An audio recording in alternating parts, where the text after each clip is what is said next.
So good morning, everybody. Welcome to the Social Housing Roundtable. I know I've been off for a couple of weeks, but I know my colleague Elaine stepped in and helped recently. So delighted to have so many of you with us here. To the eagle-eyed amongst you, you'll notice that this isn't my normal backdrop. I'm actually in Turkey.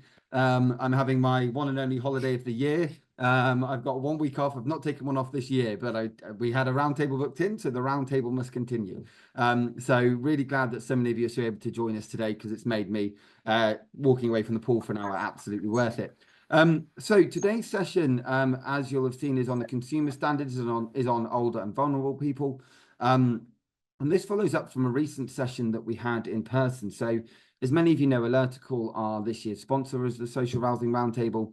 We ran a live session on this one in London last month, and it was incredibly well attended, but also really full of some incredible insights. So Norman Lamb is with us today to share some insights and thoughts that came from that session, as well as some other thoughts on generally on the consumer standards. And from there, what we'll do is we'll then open it up to a more open discussion. But just as a quick one to people who don't know myself, my name is Matt Baird. I've been running this forum now for about 3.5 years. Day to day, I'm in recruitment. So it's my recruitment business that keeps this running free and available for all. So if you are looking for any support in that space, do please reach out. But more importantly, this is a place where everybody's voice is welcome. Everybody's thoughts are shared. And it doesn't matter whether you've been in housing for 5 minutes or 50 years. I really want to hear from you. Feel free to put comments in the chat if you wish. Feel free to put your hand up, use the raise hand function, or physically put your hand up on Zoom, and I'll try and actually find you and bring you in. The more thoughts we can get sharing in this space, the better today. So just as I say, a massive welcome. So I'm going to pass over to Sir Norman. Sir Norman, do you want to kind of introduce, I guess, yourself, your relationship with Alertacall, and I guess how you got involved in this session in the first place in London? You're on mute at the moment. Let me just ask you to unmute. There we are. Thank you. Apologies, made a mistake straight at the start.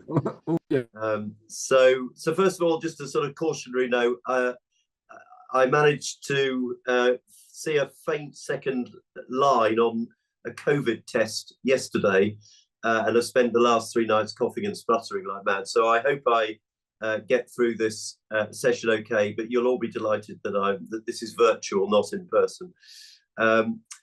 So Matt, so I was a member of Parliament for 18 years. I guess the thing that I focused most on, particularly in latter years, was mental health. I was the Minister for Care and Support between 2012 and 2015, and both through sort of personal family experience, but also through the work I did as a member of Parliament and as a minister, I sort of ended up feeling that the mental health system was fairly broken in our country, and that there needed to be a significant shift away from, and which is in line with what the government's now saying actually, but a shift away from responding inadequately to people in crisis to doing much better at preventing people falling into crisis in the first place.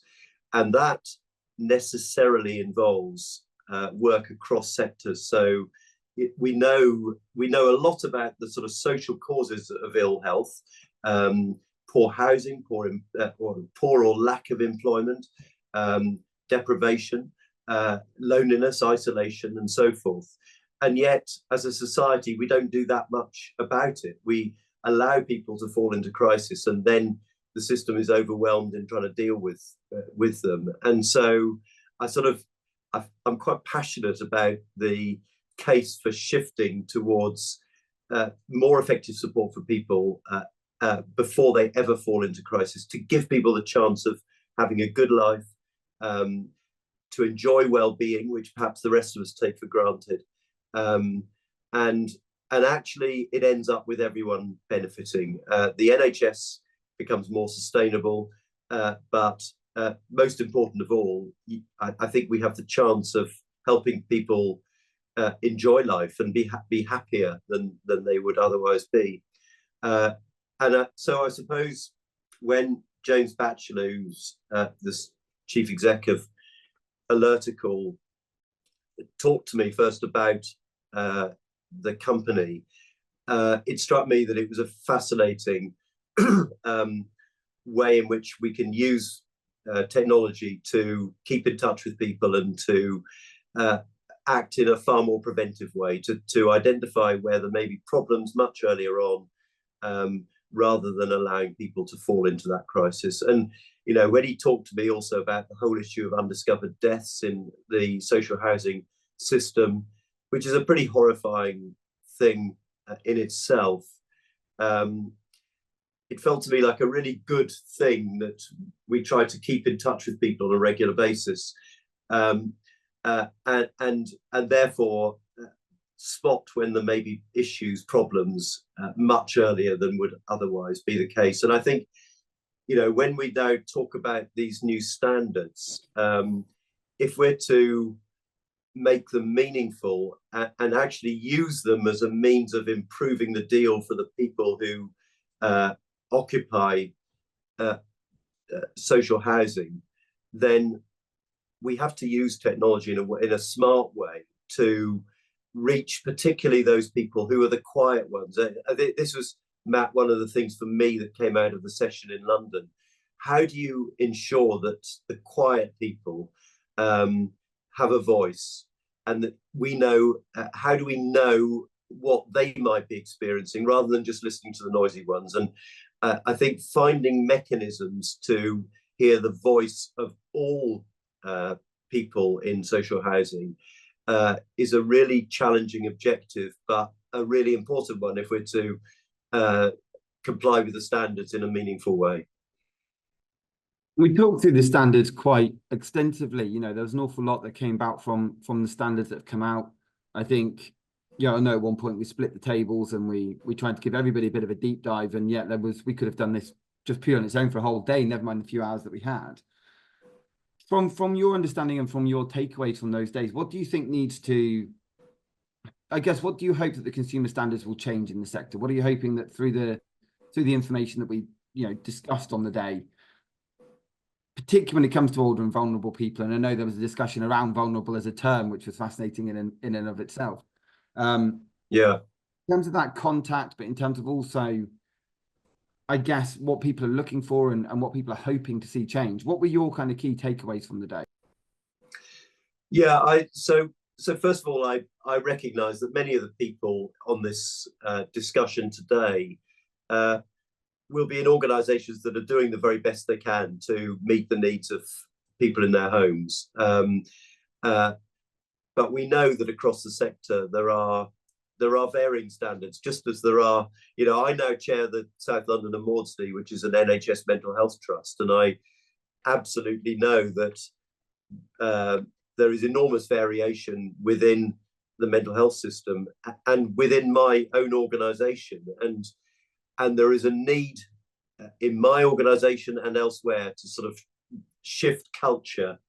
And so I suppose what I'm hoping the standards might trigger is a sort of shift of culture, which puts the person occupying the unit, the home, center stage, which in a way shifts power to people. I was a Liberal Democrat MP for my sins, but fundamentally I'm a liberal, and I believe in shifting power to people, and we know that often in our sort of bureaucratic systems, people don't have a voice, a sufficient voice. And, we then have the scandals, the post office scandal, and many, many other scandals, the infected blood scandal and so forth. And at the heart of these scandals is people not being listened to, not having a sufficient voice. And if we can use these standards within social housing to fundamentally shift power to people, to tenants, then they will achieve something very valuable and potentially very impactful. Now, as I say, we can't achieve that just by doing more of the same. So we have to think quite creatively about there's this myriad of new standards. I think sort of 80 or 90, isn't it, in total. How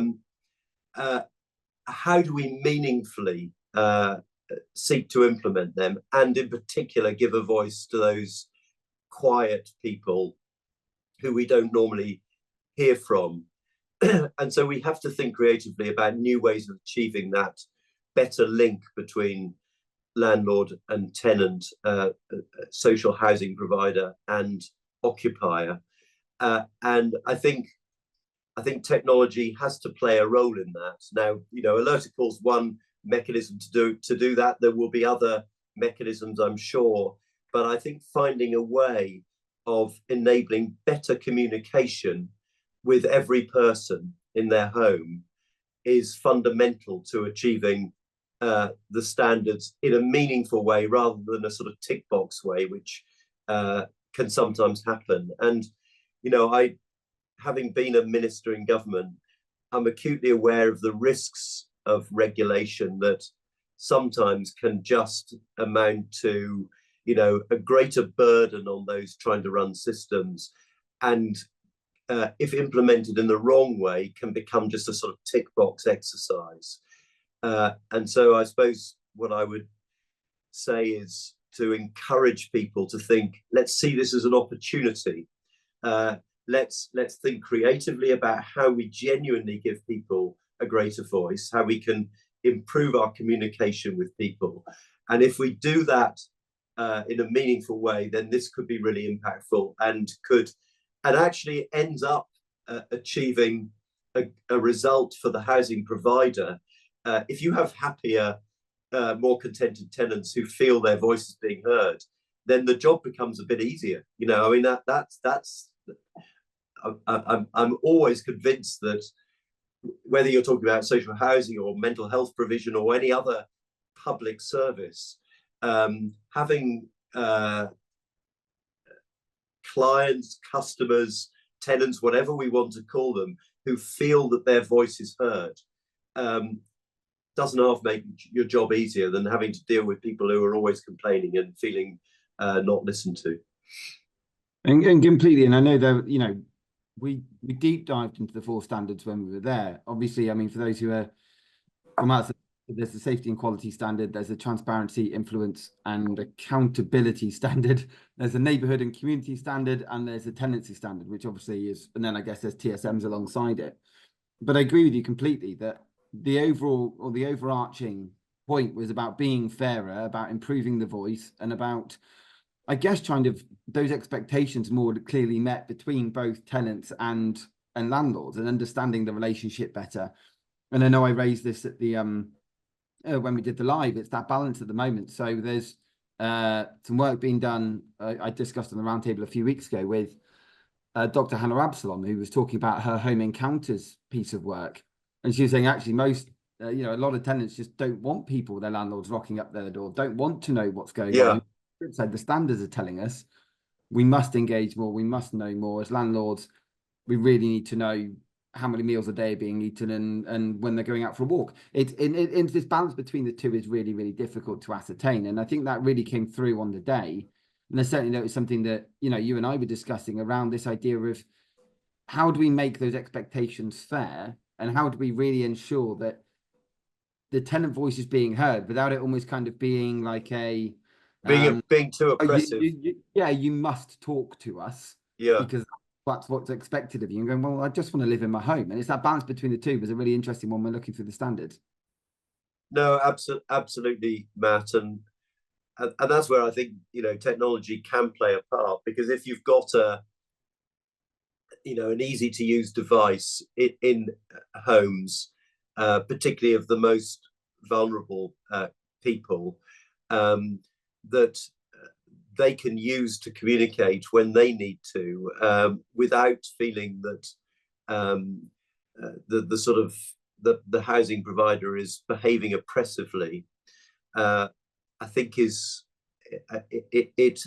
gives us a chance of achieving that fine balance that you've just described. And for me, the biggest focus needs to be on those customers in the most vulnerable circumstances. I mentioned earlier isolation and loneliness. We know that that is a very significant risk factor for poor mental health, which can then result in health deteriorating, potentially, becoming more sedentary, and then all sorts of risks flow from that, including at its most extreme, loss of life in a home and no one ever noticing until some external force turns up, and that's tragic in human terms. But I think mechanisms by which we can sensitively keep in touch with the most vulnerable customers is a really important thing in and of itself. Put to one side the standards and the obligations on us. I'm sure we'd all agree we need to do better to give a voice to those most vulnerable people. And I think if this can act as an encouragement for us to do that, then it achieves something potentially very valuable. Couldn't agree more. Ben, I know you were with us on the day as well. I'd love you to come and kind of share some of your thoughts. There's a couple of people who'd like to comment, but Ben, just in terms of, I know you spent most of the day, I think, talking with various chief execs around the consumer standards, what it means, and trying to get that balance right across the business. I mean, what were your thoughts on not just the day, but I guess the insight from those chief execs who joined us for the event? Thanks, Matt. Yeah, it was interesting because I know Rachel from Places for People spoke a lot around her past experience of working in the finance sector, which obviously is heavily regulated and perhaps has gone too far, maybe not. Within housing, it does still feel quite fresh, not just the consumer standards, but kind of the regulatory part of it in general. I do think the kind of mood music from the room was that everybody welcomes them. I think there was a lot of people saying it's great to hear from other organisations, and it feels like the majority of the sector's on the same page, in that, of course, it's a good thing. We want to make sure that customer is at the heart of everything that is done, albeit there are, 85, 90 parts of the standard. It's a lot to get through on top of the day job, on top of everything that's been thrown at housing over the last, kind of 5+ years. Having said that, there are easy ways of, to get around that. I am slightly biased for those that don't know me. I'm from Alertacall, so I have been working at Alertacall for the past 10 years, and one of our missions is to try and increase contact and regular contact for older people and other people with high needs. And I think it's fair to say that there isn't one size that fits all. What we try to do is offer a service that provides contact to people who want it and need it. But even those people that maybe are reluctant to accept help or accept support from their housing association, I think it's absolutely the kind of moral obligation of every social landlord to ensure that contact is there if it's needed, or kind of when it's needed. And also, without speaking to customers, I know this sounds very obvious, people are not going to know what it is that they want and need. And I get that it's a daunting task, having spoken to a lot of people just around things like TSMs or just kind of general communication in general, going, are we about to open the floodgates? Maybe in some circumstances, but without opening the floodgates, you're never going to know. Off the back of what Norman was just saying then, it's not just about the obvious. So for me, it's not just about the helping frontline housing teams understand when people are left undiscovered. I don't think anybody in the sector jumps up each day and wants to talk about undiscovered tenant deaths, but it's a harsh reality of the world we live in. And whilst sometimes there are occasions where people's lives can't be saved, but how can their dignity be respected? And how can, and I've many hundreds of years ago worked in childcare and had the unfortunate experience of dealing with younger people who have died. And that is, it is not an experience I would wish on my worst enemy. However, what can providers do to help protect their frontline teams? But aside from undiscovered tenant deaths, there are thousands and thousands of people across the country who have minimal to no contact with any other human being throughout the course of the week. And I think a lot of focus, rightly so, is within sheltered and independent living, but there are thousands within general needs who, through no fault of their own, family have moved away, friends have passed on, and because they're in general needs, and I'm generalizing, perhaps they just get 1 or 2 updates from their landlord throughout the course of the year, which is fine because they're in general needs and they've kind of not asked for that sheltered wraparound additional help. But it's what can the sector do to help those silent customers? Things like our OKH day service can help with that, offering people contact on a semi-regular or daily basis. There's lots that can be done for probably minimal cost. It's just about thinking, okay, what else is out there? What else can we do that we might not have done historically? And just on that point, my understanding is that you can often, with a lot of vulnerable customers, actually get the cost covered by the benefit system. Is that right? Yeah, it's hey, a conversation for another day about all the amazing benefits and features of our services. But one thing that actually is, all joking aside, great, is that that type of contact can be classed under housing management. So yes, we have the service signed off by about, I think it's 250 plus local authorities across the country who are not just willing to pay for that service, but understand it's not just about the immediate term. And it's really interesting to see local authorities wake up to that. Okay, we've got a budget that we need to sort out right now. But hey, if you don't do something right now, your budgets next year, the year after, 5 years from now are going to be much more heavily hit because additional services are going to be needed within the NHS, within social care, within other kind of statutory services that by paying a smaller amount now, it is going to kind of yield benefit for them and other organisations 5, 10 plus years in the future. Couldn't agree. And it's, I think, when we're trying to get that balance right at the moment between how do we, because so much of this has come because of Grenfell, because of Arab's law, because of everything that's happened over the last few years. And the sector needed regulation and needed something to come in and shake it up and kind of hold it to account a bit more. I've been calling for accountability for a while and we've done our very best, but equally, regulation isn't always a thing to be scared of, but because it's all come at once, it's very difficult to get the balance completely right across the board. So I think it's a fascinating topic and one which is going to be continually looked at. And actually, I think that came out of the chat we had with all the chief execs in the event in London was that actually these consumer standards are something to strive for because no one is close to achieving all of them yet and probably won't be for a while. And that's, I'm not saying that's okay, but it's just the reality of the situation because there's so much balance that we're trying to strive towards completing this. Now, there is Steve McKenzie who wanted to come in and raise a point. So Steve, if you're still with us, if you could unmute and come in, we'd love to hear from you. Yeah, good morning. Thank you, Matt. I've listened to what everybody said, and although I completely agree, in one respect, I'm concerned. I'm a tenant, and I'm just concerned that this is going to put extra financial pressure on the landlords, because I can only see the situation getting worse. I don't want to make this about me, and I don't want to make it political, but my circumstances, I'm disabled. Now, I don't know if I'm going to get the winter allowance, so that's one thing that a lot of people are going to be concerned about, going to affect their mental and daily situation. There's also talk of the government taking away the bus passes for pensioners. So again, that's going to put an extra financial strain and possible mental, affect their mental situation. There's also talk of them, what's the word? Looking at the PIP. Now, I'm retired. I get PIP.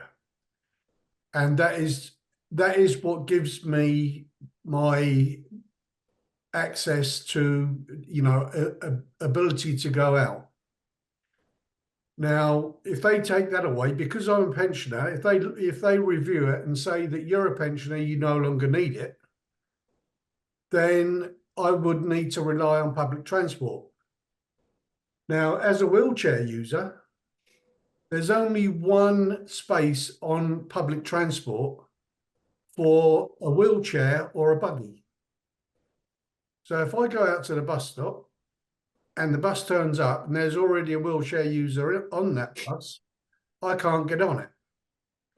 Apart from that, if they take away the bus passes, I've then got to pay for the travel. Now, for me to go to my hospital appointments, which is twice a year, I have to travel about 15, 20 miles. By bus, that takes about 2 hours. So 2 hours, because I have to change buses. So 2 hours there, 2 hours back for a half-hour appointment. So my other option is a taxi. But the last time I done that, that cost me £40 each way. So again, if I lose my PIP and I lose bus pass, everything's got to come out of my pension. So without being able to go out, I would be isolated. Now, where will this... I can understand to a certain extent on the reasons behind contacting customers and welfare and everything else. But where is the support for me, for argument's sake, to go to the hospital appointments? Where's that going to come from? Is that going to be something that's going to be brought into the consumers, which, you know, the landlord is going to have to take on that responsibility, which again is going to put more financial strain on the landlords. Now that has all got to be those are just some issues. I'm sure there are other tenants that have got other issues which, you know, could affect them in a different way, you know, different issues. If that's got to be paid for by the landlords, where's the money going to come from? Are we going to see a reduction in the standards of repairs? There's other non-core issues that landlords currently do, like financial advice, employment help, and things like that. And this is what's worrying me. Things that are being taken away from the governmental social responsibilities are being put onto the landlords. So are you for or against? Come out of their restricted funding. So, Steve, do you think the consumer standards then are a good thing for the sector? Or are you kind of thinking that actually having that much contact, because obviously the main point of the consumer standards is to be fair and have a more equitable relationship with tenants, and appreciate obviously your own relationship there and everything you've shared. But I think, you know, the main crux of the consumer standards from my understanding of it anyway, seems to be tenants for a long time have been mistreated, often stigmatized and everything else that comes with it. This is trying to turn that around, but you seem to be saying that actually, whilst that's all well and good, there are bigger problems to deal with, so actually we shouldn't be focused on the consumer standards right now. Is that what you're thinking? Or where? I'm not trying to put words in your mouth, but no, I mean, I completely agree. I mean, you know, I've been saying all along that landlords should know how their tenants want to be contacted, whether, as Sir Norman said, there are people that, or you said that, you know, there are people don't want their landlords turning up on the doorstep and things like that, don't want any contact, you know, unless they have a repair that needs done or whatever. What I'm saying is that, is this going to be the thin end of the wedge, where it's not just the landlords need to know how their tenants are feeling, you know, if there's any isolation, mental issues, etc., etc. I'm just concerned that, like salami tactics, additional social support will be put onto the landlord. Like, you know, if, for argument's sake, if I need to go to a doctor's appointment, would the landlord be responsible for getting me to that appointment? Because and if not, do you see what I mean? And if not, where does the responsibility lay? And actually, it's quite interesting because Exactly. Jules Robinson has put in the chat there that, is it the landlord's duty to be the friend? I wonder if there's a trade-off in the quality of homes we can deliver if we try to take on extra roles. Keith has followed up saying, I agree that quality and design of homes can play a part in supporting people, but landlords can't take on everything. And Claire has backed that up by saying the key purpose of housing associations should be safe housing. And I worry that resources get diluted by trying to do too many of the add-ons before getting safe housing nailed down right. Exactly. Liz has just commented there, it will save everyone money in the long term if we get this right. Many of the issues in my community are the result of ignored people and cutbacks in services. It cost her RP tens of thousands to take one of the tenants who was threatened with assault to get them convicted. We have, and it was a serious assault, I'm just trying to, because it's a recording, if certain words come up, it gets blocked on YouTube. So apologies, I'm not trying to misquote you there. We have an excellent independent living team at my housing association. They understand the long-term benefits to our communities. And so this episode of the Social Housing Roundtable is sponsored by Alertacall. Alertacall helps as many people as possible feel safe, connected and informed by combining ingenious technology and award-winning human contact. Alertacall's digital engagement solution helps social landlords proactively know their customers and properties by putting a portable touchscreen in every home, offering a daily property check through the optional OK Each Day service, plus repairs reporting, tenant surveys and much more. They also provide Beyond Warden Calls, an easier, simpler and lower cost wireless warden call solution with video door entry, dispersed telecare and smoke alarms. Alertacall works with over 60 housing providers across the UK to enhance two-way engagement between customers and landlords. In 2022, Alertacall won the Queen's Award for Enterprise and Innovation, and in 2023 won Housing Supplier of the Year. I'm delighted to have them as our sponsor of the Social Housing Roundtable throughout 2024. I don't know, so Norman, Ben, I mean, what are your thoughts in terms of this balance then with the consumer standards, saying it's all well and good as putting time, resources and all this into really knowing our customers and knowing everything going on. Is it going to take away, I guess, from the, particularly with older and vulnerable residents, is it going to take away from this call services that actually people are wanting more? I don't know what your thoughts are. Well, I would say there's always a risk of that. And I mean, Steve's contribution, it was a brilliant sort of reminder of the anxieties that many people are facing at the moment, fears about things being taken away and so forth, and the ability to get to hospital appointments and so on. And it's absolutely right, as Steve sort of indicates, that you can't heap more burdens onto landlords, taking away from their core responsibility.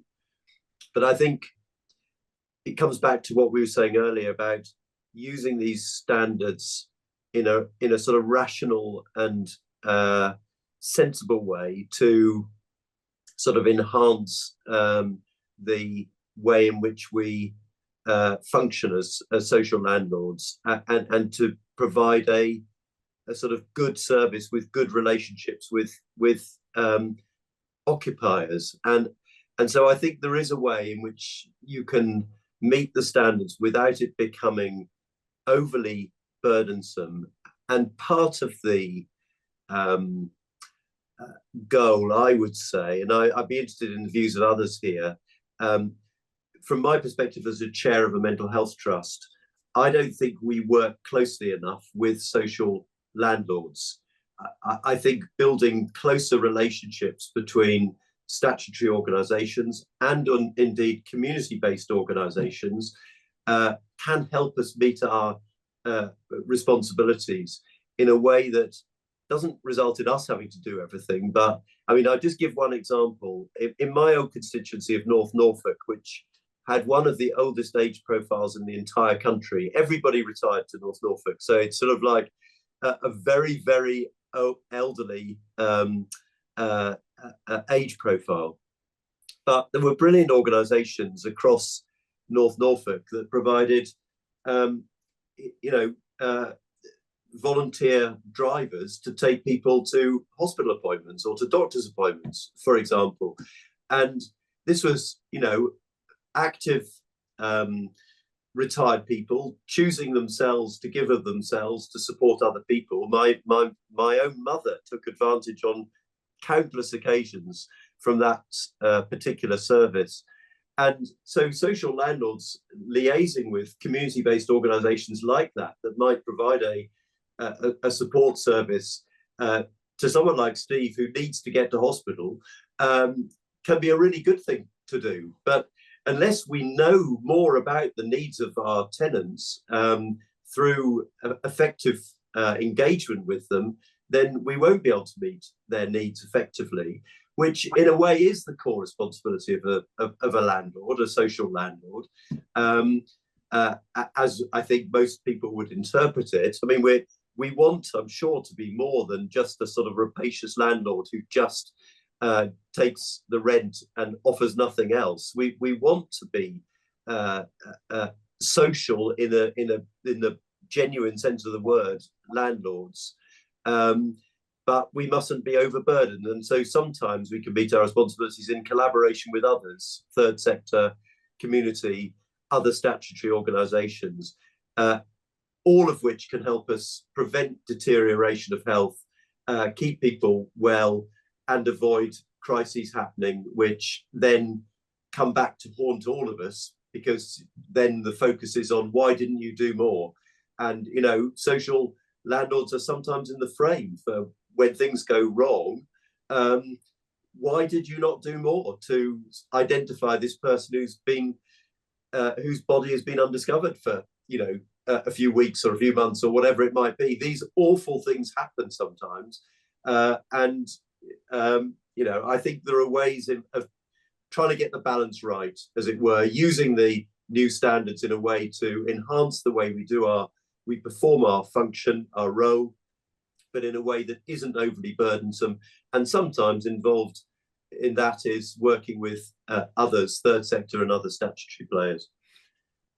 Is there anything that you would add, Ben? Yeah, I agree with everything Norman said, and I think there's an interesting conversation that seems to go around a lot in terms of how, and pardon my phraseology for this, how people are referred to. So some organisations say tenant, others say residents, others say customer. And humour me for a second of the people living in the properties of social landlords. They are to an extent a customer. There is, you know, social landlords are a business. They do make money, and that money, more often than not, gets ploughed back into services that are provided for the people that live in those properties. I agree with what Claire said in one of the comments around, you know, one of the principal responsibilities of landlords is to create safe homes. Safe houses. I think it's also about creating decent homes and creating, you know, decent thriving communities. How can social landlords do that? By finding out more about their customer. And I fully appreciate that is easier said than done with a whole host of other things that are on their plates. And I'm sure there'll be something that comes next year that none of us have thought about that will hit us again. But it's for those silent customers who live in their properties, get on with their lives, report repairs in a relatively timely fashion, and kind of don't raise their head above the parapet, so to speak. They're probably in the majority. So I think it might feel burdensome in the short term, but I think it's absolutely vital that we find out exactly what the majority of people are thinking. Without knowing that, you know, the stories that Steve shared a minute ago could very easily fall under the radar. It is a balance because they're there to provide homes, not necessarily social services. And I do think social services and the NHS and other third-party providers absolutely do have a role to play. But I think it's so vital that housing providers just get to know their customers, their tenants, their residents better, because that's how they can then change services. I mean, looking from our side, looking at it from two extremes, I know that Bromford Housing have their own dedicated team that are looking specifically at the consumer standards. They're a large organisation and probably have easier means to do so maybe than other small to medium providers. Having said that, Jenny, the operations director from Havebury Housing Partnership over in Suffolk, was at the event a couple of weeks ago, and they've recently received a glowing C1 outcome, which was brilliant to see. And listening to some of the stories that she was sharing and other colleagues around feedback from customers, you can absolutely see why they were given C1, because they've really made an effort to do this. and not necessarily by creating a consumer standards team. They've integrated it into their day-to-day. The flip side of that, one of the London Borough Councils who were given a C4 rating recently, and you look at the list of things that was discovered, yes, there is a balance around where finances are spent, but reading that list of failings for that council, you would not want to, I would not want to go live in one of those properties list, you know, the thousands of incidences that they need to up their game. So I think the standards are a right thing to do, but it's a it's going to be a balance, and it's going to be a while before it's I guess fully embedded across the country.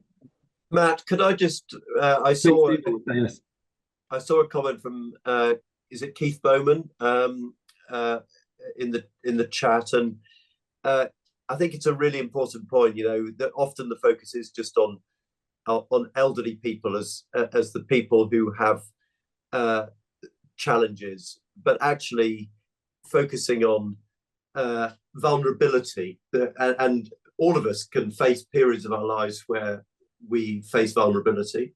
But I had a really interesting conversation with one of our consultant psychiatrists recently, where he said a lot of the younger working age people who end up in mental health crisis are suffering total isolation and loneliness. You know, they may be 30 years old, but they are totally, and they may be living in a densely populated urban area, but there they are, age 30, completely isolated and lonely. And so making assumptions that people of working age are fine, that they have no needs of that sort, would be completely wrong. So it's just a really good point that Keith is making there. I agree completely. And I know we talked on the on the event around, I believe, housing, taking the word vulnerable out of their policies and procedures, because exactly that reason, because vulnerable is, we've had to think, somebody at the event said, Matt, can we just spend 10 minutes between us defining vulnerable? And we couldn't come up with a term, because it's so, you know, it isn't just a black and white thing. And there are things that some people would make them vulnerable and others wouldn't, depending on the day and everything else. So I completely agree. Your own point, and Kisa. Alicia, I'm going to bring you in, and then I'm going to raise some of the points that are in the chat. But Alicia, do please come in.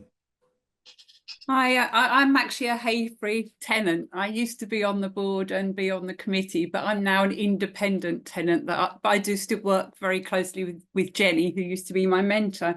But I think the main issue is that we have decades of mistrust, which means that people want to know why their landlord wants to know things about them.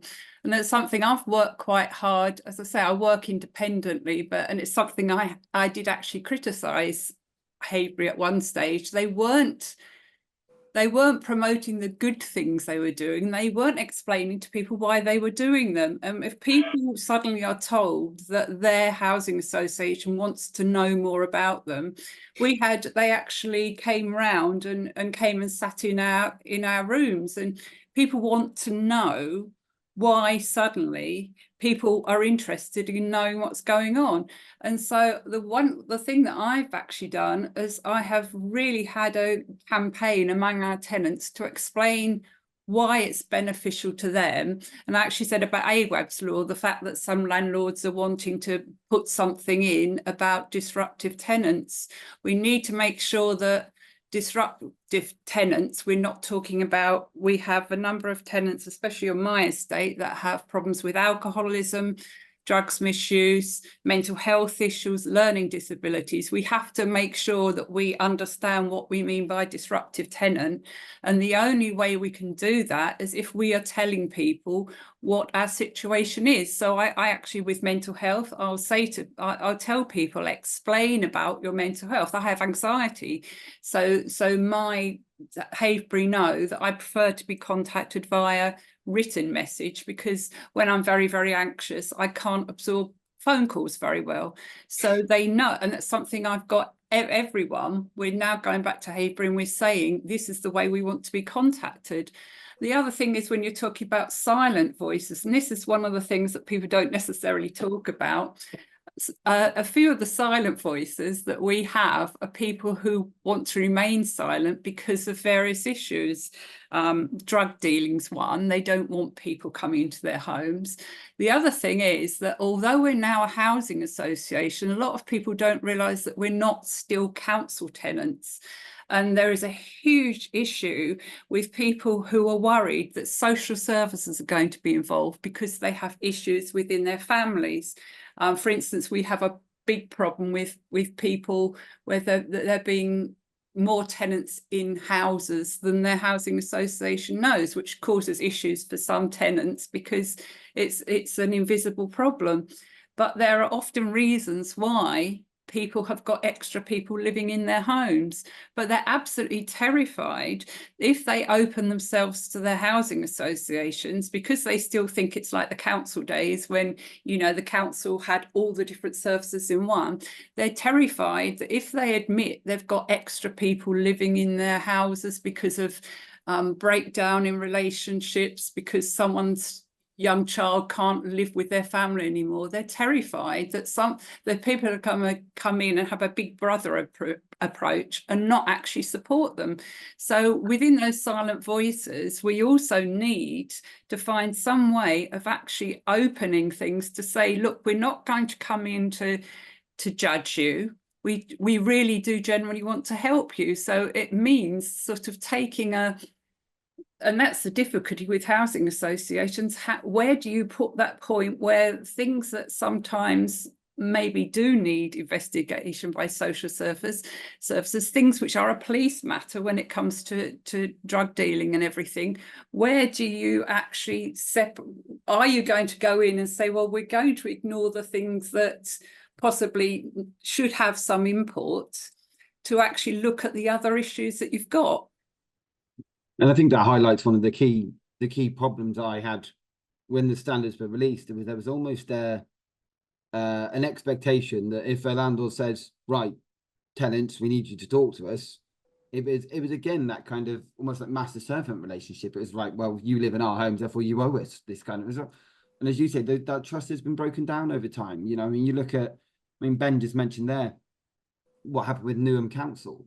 You know, it's 4,000 repairs that are over 12 months outstanding. 4,000 repairs that are over 12 months outstanding. And those were high risk. There were, 40% of their homes, they've got like 16,000 homes, 40% haven't had an electrical test for 11 years. People are, I know that there was the electrical explosion that happened in Newcastle. No, it's a gas explosion that happened in Newcastle. I think it was last week before, where the young boy died. There was a post that went up from that person's family a few days before on Facebook saying, I'm trying to get in touch with the council. They don't believe me about a gas leak. What can I do? And a week later, their son's died. These relationships are really, really broken. And yet there are some providers like Bromford doing it exactly the right way, going, right, we just have to get better here and we need to learn how to get better and we're doing everything we can to get better. And there are others that are going, well, our tenants won't talk to us, so it's their fault. And immediately passing the blame again. I think there's a big problem with the consumer standards on that. There are a number of points that have come up in the chat that I'm just going to quickly whistle stop through, and then I'm going to go back to Sir Norman on some of the points you've raised there, Alicia, and I really am appreciative for you doing so. So Claire Patterson has said, we can understand the diversity of our tenants and potential tenants without speaking to them because we have the census data. We know the stats of how many people in general have visual impairments, hearing impairments, mobility problems, and so on. And we can and should make our services in homes and communications accessible with those barriers in mind.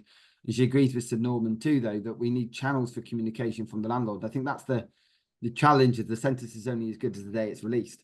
And so you need to have services ready to go, but then you still need that trust and communication between both in order to make it work.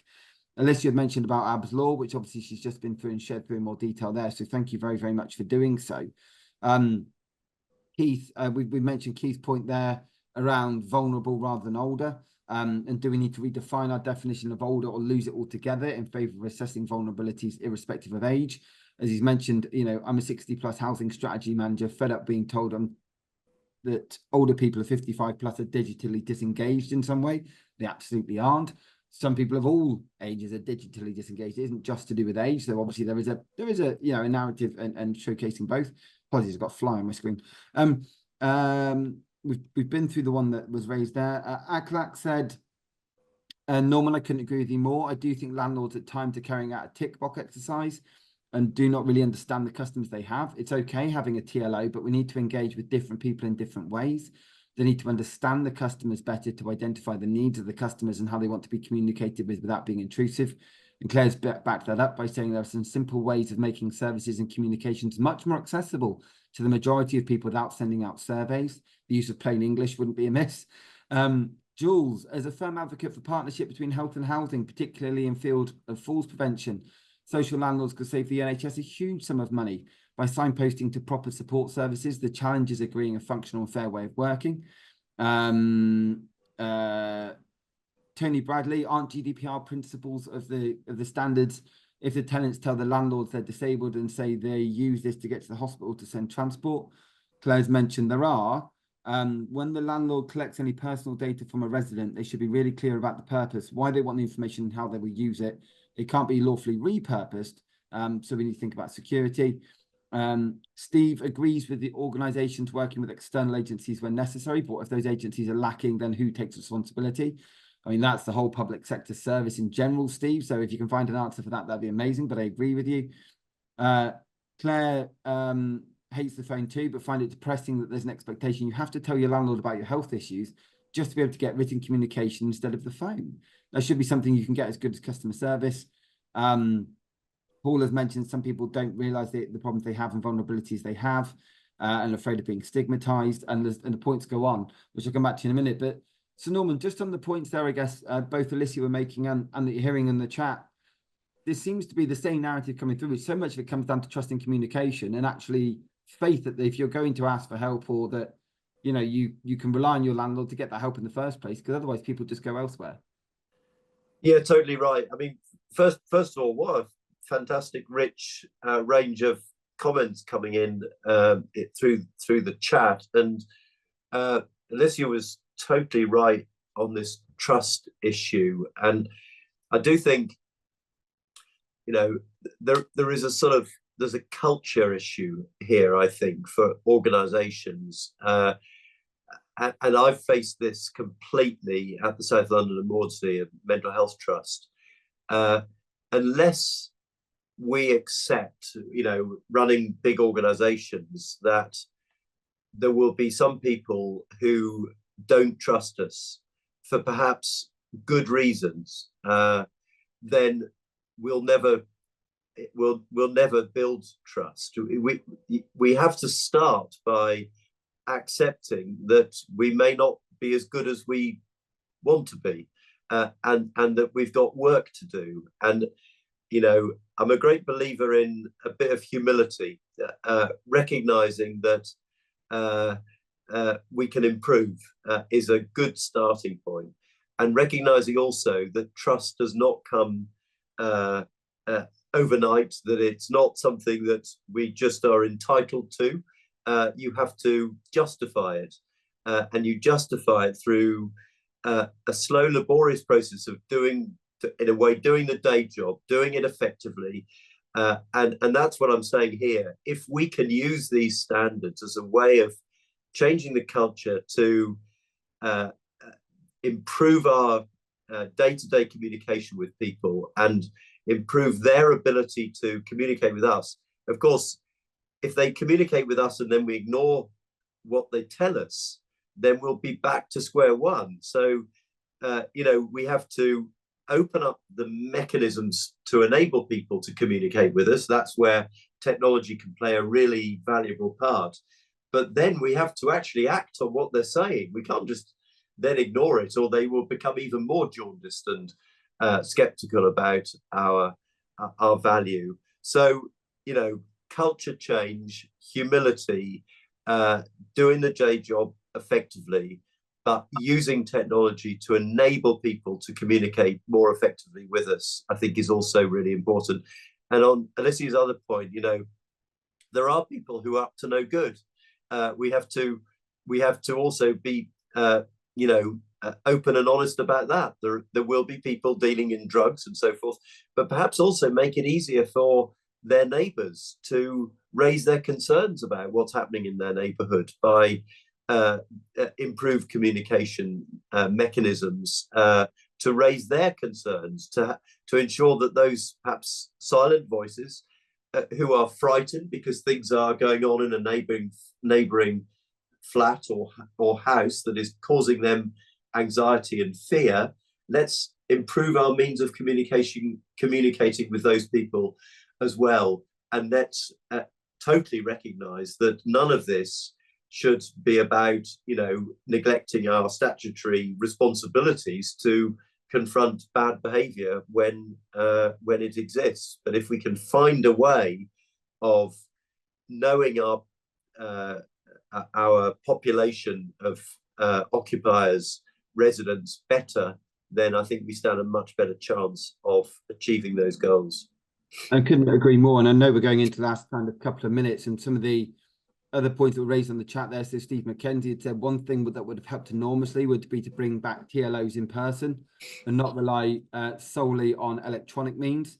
TLOs would get to know the people in the area. Losing them was the biggest mistake ever. And actually what's quite interesting is I know a number of businesses, in fact I did a bit of work with Bromsgrove District Housing Trust, which it's almost like the old style community warden role, and their role is just to be out on patch. It isn't, they don't have particular homes, they have an area and they walk around and they're visible and they get to know people and they do just chat to people as they're walking around, and that builds trust and going, look, if you need me, I'm here. And as Norman said there, the difference is when then something does need to happen, they make sure it gets done, because then next time that trust is built and built and built. Janine had said there, I work in community engagement alongside many community groups and local authorities and partners. We're trying to close the gap on activities and ensuring services remain delivered, but we still face challenges of customers or community not wanting to get involved, being unaware of services which could benefit them, or the apathy of not wanting to engage with us. We review our method of communication constantly, but we have to remember it's also sometimes choice of an individual to engage or not, and it should be their choice. And I couldn't agree more on that. As a few people have in the response, actually, Ben said, totally agree. It has to be about choice. There were people who'd rather not engage, and that's their prerogative. Keith had mentioned we must demonstrate that we've tried. Gas and electric checks are a chance to check if the resident is hiding or refusing to accept something. And actually the training that's going on is really interesting amongst contractors in safeguarding training at the moment. It's really, really interesting. There's some brilliant work being done. And there was a business, and I can't remember which one it was, and I'm going to really frustrate myself, but maybe Ben or Sir Norman will remember. There was a business who was sharing their insight at the conference, and they've got something which is almost like a group email address. It only goes to certain people in the company. It's something like Something's Not Right, it was called. And it was this amazing initiative, which was just that if anybody ever goes into a property, it doesn't matter whether you're a carpenter, a housing officer, a director, whoever it might be, there was an email address called Something's Not Right, and you sent it and someone would follow up. And it could sometimes be, it was sometimes a bit of a gut feeling, sometimes it was more of a general thought. Sometimes you'd notice something, but the difference that was making, it doesn't always follow up with something, but that was fascinating to see. And then Lizzie had mentioned that she completely agrees with Alicia. It's about rebuilding the trust by explaining why we need to understand and proving over time and time again, we're using this information for good, to focus on reasonable adjustments as opposed to just vulnerable people. And then there's some follow-up points in that as well, which are fantastic, and I urge you to read. So Norman, we're going into kind of the final minute, really. Emma's just said it was Havebury Council. Thank you. Havebury Housing. It was a brilliant thing to see, and I definitely would encourage people to follow up on that. But so Norman, just in terms of final thoughts and wrap up on either consumer standards or today, I'd love to hear your insight. Well, first of all, that Something's Not Right initiative, really good.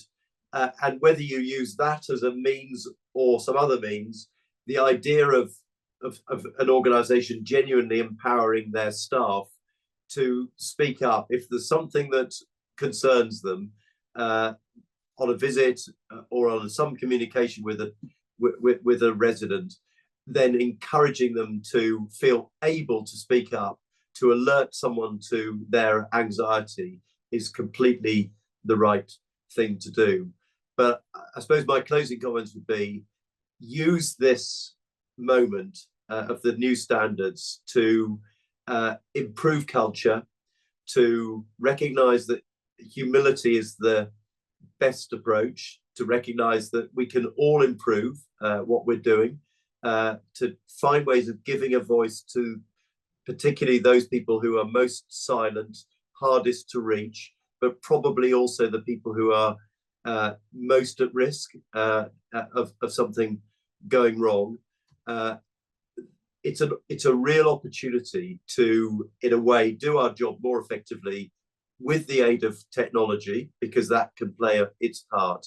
And there is I think, a massive prize here that we can have a positive impact on people's lives and improve the experience of people who often in the past have been failed by our public institutions.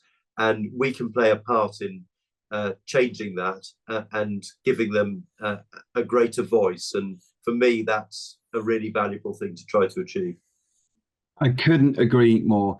Thank you to everybody who contributed today. Thank you to everybody who's able to join us. There will be a follow-up. I'm going to go and add something slightly stronger than apple juice to my drink because it's 2 p.m. and I'm on holiday. But I just want to say a big thank you to Sir Norman for coming along despite being unwell recently, to Alertacall for not just sponsoring this year's roundtable, but also for their insight and thoughts today and for putting together the previous session. Next week, we have Unify joining us to talk about staff engagement groups, particularly amongst diverse cultures. So it should be a fascinating one next Tuesday at 11. But until then, Sir Norman, Alertacall, and everyone who joined us, thank you so much. And I look forward to seeing you all next week. Cheers. Thanks a lot. Good to see you all. Cheers.